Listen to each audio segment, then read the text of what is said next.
Oh,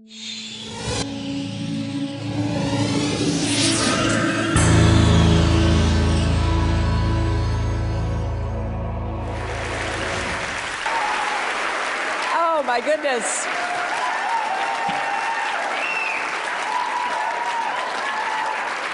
Oh, I am so pleased to be here. And as my longtime friend Pat Mitchell knows, it wasn't too easy to work it out.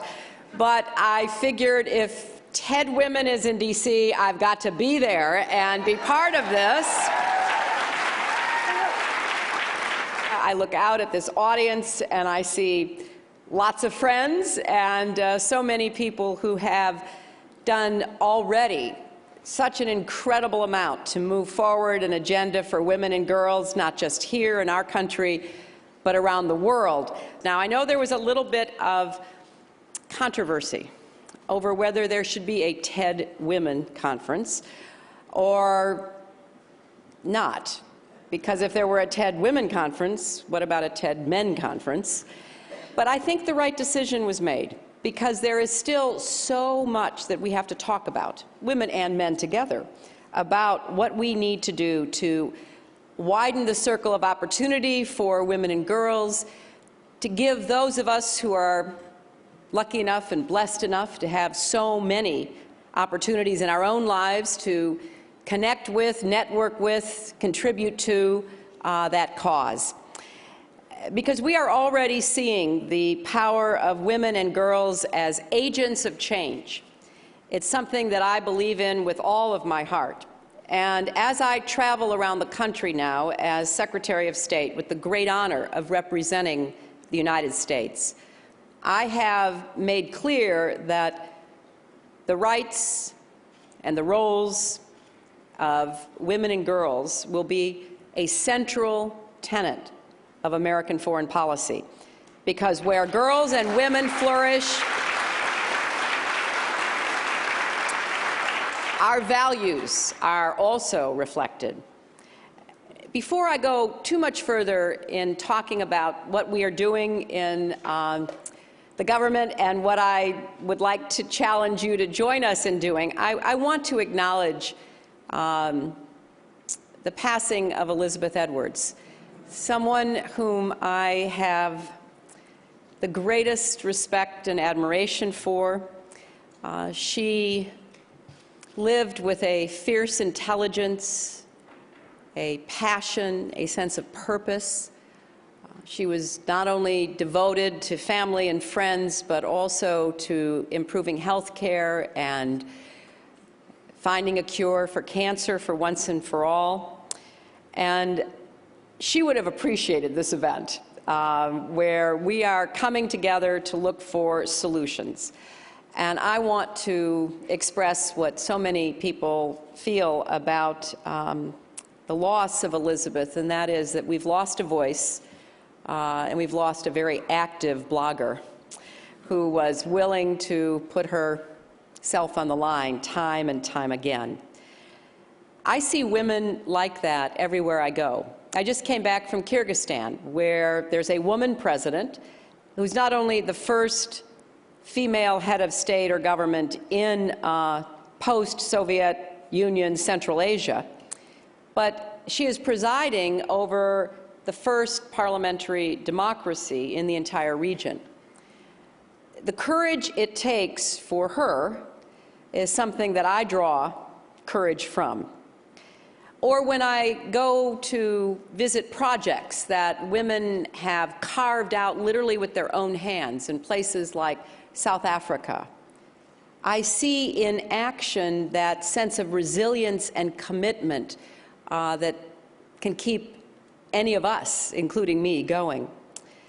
I know so well that there are women, as we speak in our own country and elsewhere, who will never hear of this conference and certainly could not even imagine attending, but who are living the kinds of life experiences and involvements that bring us here. So the United States has made empowering women and girls a cornerstone of our foreign policy, because women's equality is not just a moral issue, It's not just a humanitarian issue. It is not just a fairness issue. It is a security issue. It is a prosperity issue, and it is a peace issue. And therefore, when I talk about why we need to integrate women's issues into discussions at the highest levels everywhere in the world, I'm not doing it just because I have a personal commitment or not just because President Obama cares about it. I'm doing it because it's in the vital interests of the United States of America. Let women work and they drive economic growth across all sectors. Send a girl to school even just for 1 year, and her income dramatically increases for life, and her children are more likely to survive, and her family more likely to be healthier for years to come. Give women equal rights, and entire nations are more stable and secure. Deny women equal rights, and the instability of nations is almost certain. The subjugation of women is, therefore, a threat to the common security of our world and to the national security of our country. That is why, across all of our work in the last 23 months or so, from our initiatives on food security and climate change and global health to our efforts on peace and security, we have made this a primary focus. We are currently completing the first ever comprehensive review of our diplomacy and development policy. It's something that I determined to do upon becoming Secretary of State because the Defense Department has for years produced what they call the Quadrennial Defense Review, the QDR. And part of my goal is to elevate diplomacy and development to be on a par with defense. We are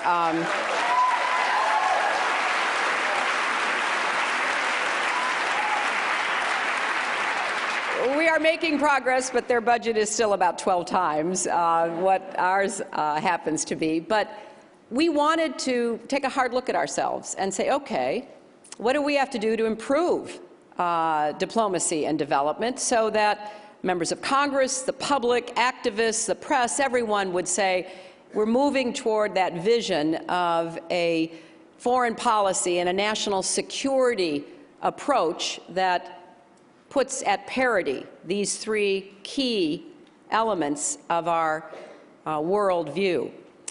So in the now called QDDR, which we will roll out next week, one of my directions to our very hardworking, talented staff was to be sure that we integrated women's issues throughout the review. I didn't want a section on women's rights. I wanted to ensure that women were at the table in every discussion and on every single issue. Now, also in the spirit of TED, we are creating solutions and partnerships, reaching out to all sectors, government, NGOs, private business. Through the Secretary's International Fund for Women and Girls, we are partnering with the private sector to provide small grants to local NGOs working to improve the status of women right where they live. For example, the Avon Foundation made a contribution to fight violence against women, which will support an award of 10 grants to non-governmental organizations in Egypt, Turkey, Mexico, Argentina, Jamaica, Liberia, Cambodia, and India.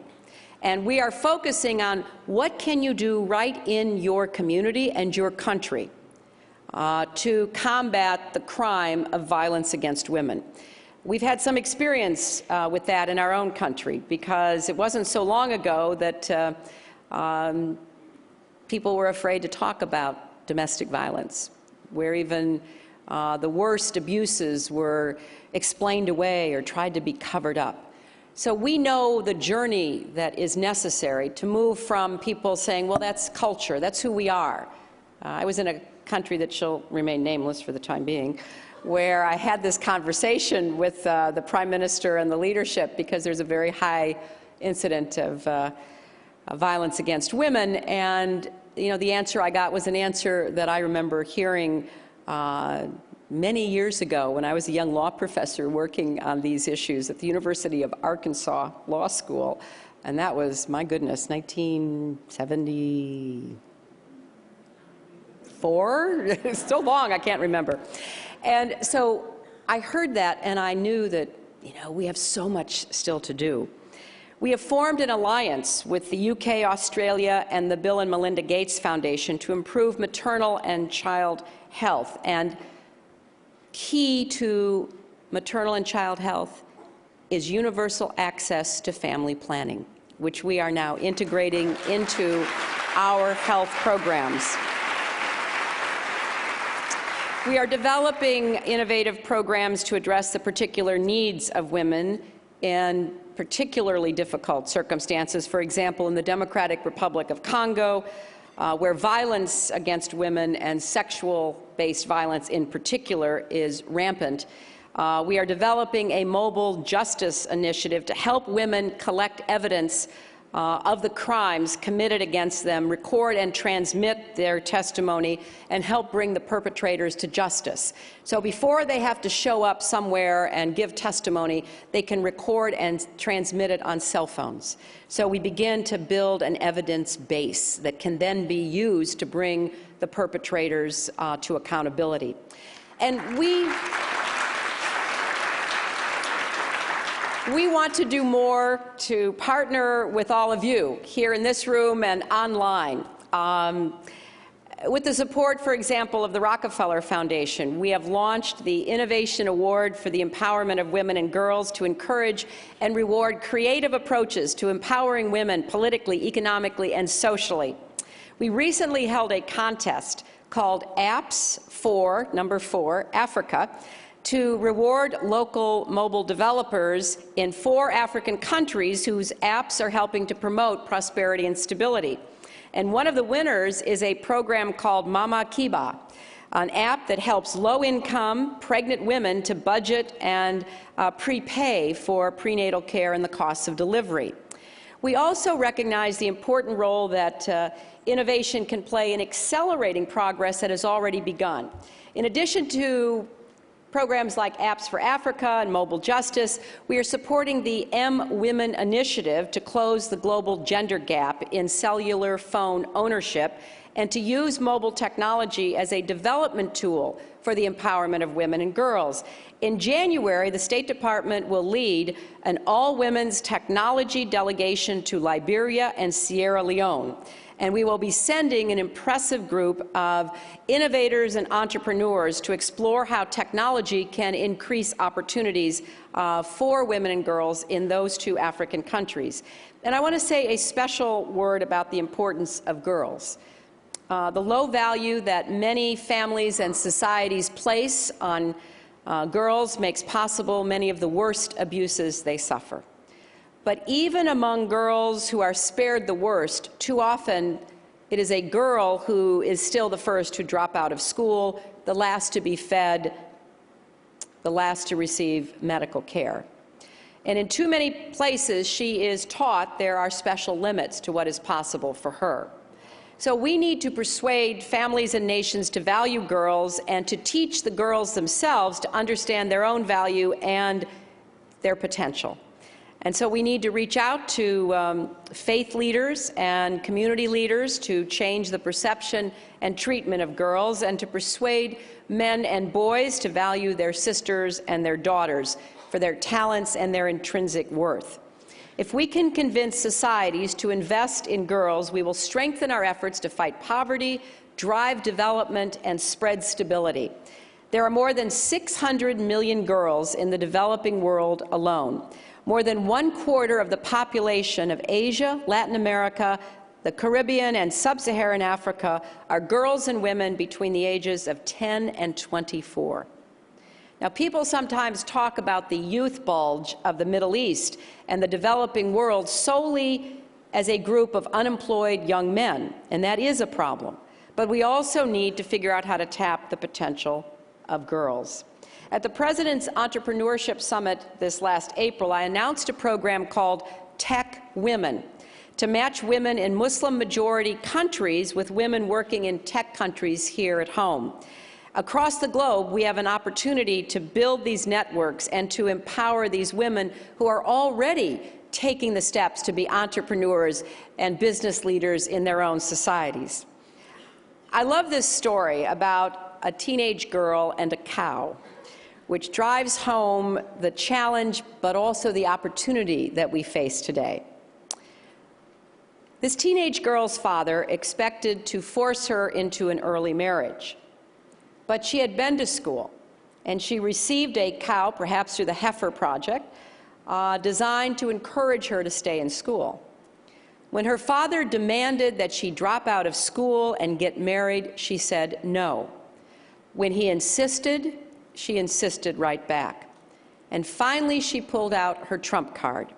If I leave and get married, I'm taking my cow. That cow belongs to me.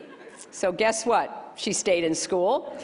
She was spared an early marriage, all because her father couldn't bear to part with the cow. But the lesson goes beyond the human nature of the story. Even a small intervention can change a girl's life. And you, many of you, here and in the virtual world participating in this TEDWomen conference are already doing remarkable work. You've already presented. You already have built the networks. But we need more partnerships, more mentoring, and more good ideas. And we need to think hard about how to translate the energy and excitement in a room like this at a time here in Washington, D.C., into energy and excitement across the world. So I encourage you to seek out the State Department. We have our first ever ambassador for global women's affairs. Many of you know Milan Verveer. She and I started Vital Voices together many years ago. Get in touch with our Office of Global Women's Issues. Compete for our innovation prizes. Help us use the full power of the American government to deliver the change we want to see. Visit the website of vitalvoices.org or the Girl Effect at girleffect.org, or any of the other exciting organizations that you know about that are doing important work. There truly are no limits to what we can do together on behalf of girls and women. And I am so delighted that you are here, not only for this first ever conference, but fully ready and prepared to go forth from this conference to begin to do even more on behalf of your own dreams and aspirations, but also to make sure that every girl in the world has a chance to live up to her own dreams and aspirations as well. Thank you all very much.